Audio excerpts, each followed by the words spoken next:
Olá, meu nome é Lucas e eu sou instrutor Sigma. Então, continuando com os nossos vídeos sobre os KPIs e indicadores,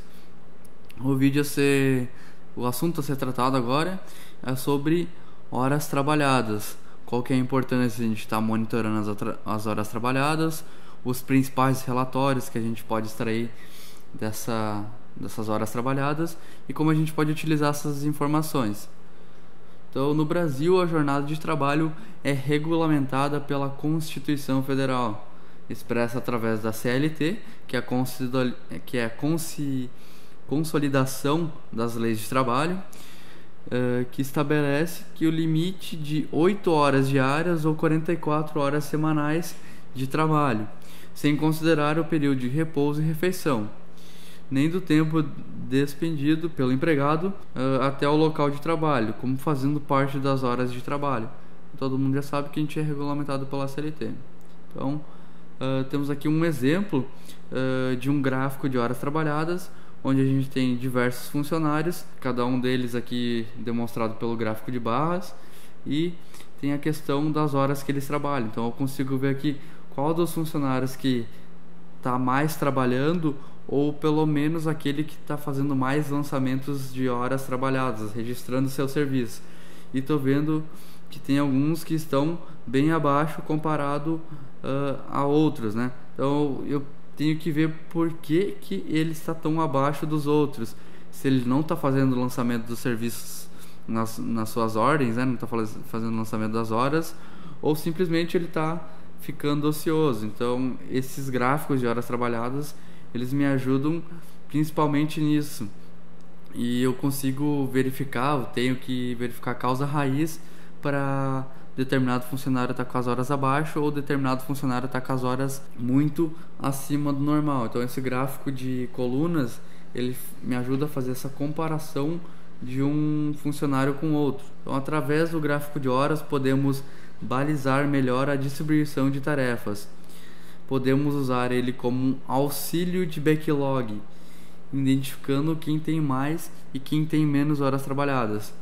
Claro, né? Levando em conta a área de atuação de cada um e o tipo a ser realizado, tipo de serviço a ser realizado, porque tem determinado serviço que acaba levando mais tempo do que outros. Tem serviços que são mais rápidos, outros que são mais curtos. Então as horas trabalhadas, elas me auxiliam exatamente nessa gestão de backlog, para eu ver se um funcionário ele está, por exemplo, muito tempo livre, eu poderia delegar mais serviço a ele, ou ele está muito ocupado, então deveria delegar as ordens de serviço a outros funcionários. Então, dentro do Sigma, eu vou estar demonstrando alguns exemplos de relatórios de máquinas de funcionários, né, de horas trabalhadas dos funcionários.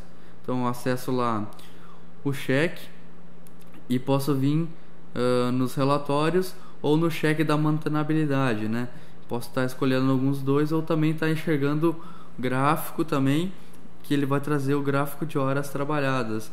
Eu tenho várias opções aqui dentro do Sigma para estar enxergando a questão de horas trabalhadas, o detalhamento de onde foi essas horas trabalhadas foram gastas, e eu vou estar visualizando primeiramente o gráfico de horas trabalhadas, né?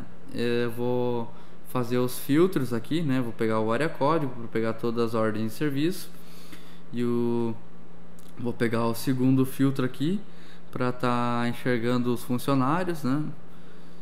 E a visualização eu quero que seja feita através de funcionários. Vou pegar um gráfico por colunas, né, para fazer a comparação, e eu vou pegar o período de um ano para ser mais interessante a questão de comparação, e pegar todas as ordens de serviço em gráfico.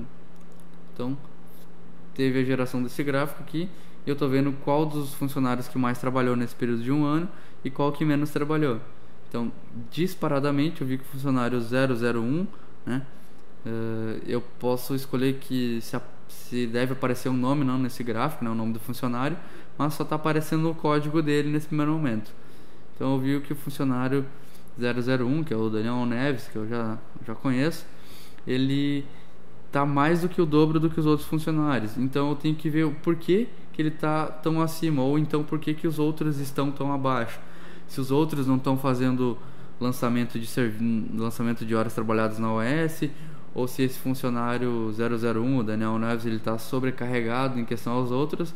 Então o ideal seria distribuir as ordens de serviço, né, de forma igual para os outros, para que todo mundo fique nivelado mais ou menos na mesma quantidade de horas trabalhadas, né, para um funcionário não ficar muito sobrecarregado e outro funcionário não ficar muito ocioso. Então seria interessante eu começar a fazer uma cobrança em cima do funcionário 005 ali que estava muito abaixo. Então eu posso vir aqui em relatórios, tá? E tá visualizando aqui algum relatório de detalhamento para ver o que aconteceu, né, nessas horas trabalhadas. Eu posso vir aqui no descritivo. Eu vou acionar os mesmos filtros, né, para chegar à mesma informação. O área código, primeiramente. O área código e também o funcionário, né? Área código e funcionário foi os filtros que eu utilizei anteriormente. E vou usar novamente aqui para estar visualizando esse detalhamento do que aconteceu nos serviços. Então, como eu já sei que o funcionário 001 foi o que mais trabalhou, eu vou fazer uma filtragem por ele, né? Coloquei 001, de 001 até 001. Então eu quero ver de forma descritiva em quais as OS que ele trabalhou. Então tem o código das OS, a descrição dessas OS, e eu estou tendo o detalhamento e vendo exatamente no que ele trabalhou e por que ele levou tanto tempo.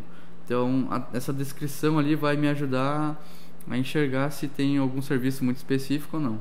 Então, através do gráfico de horas trabalhadas, a gente pode enxergar diversas informações ali que a gente já viu anteriormente, que é gráficos de comparação. Então, espero que tenham gostado do vídeo e até a próxima aula.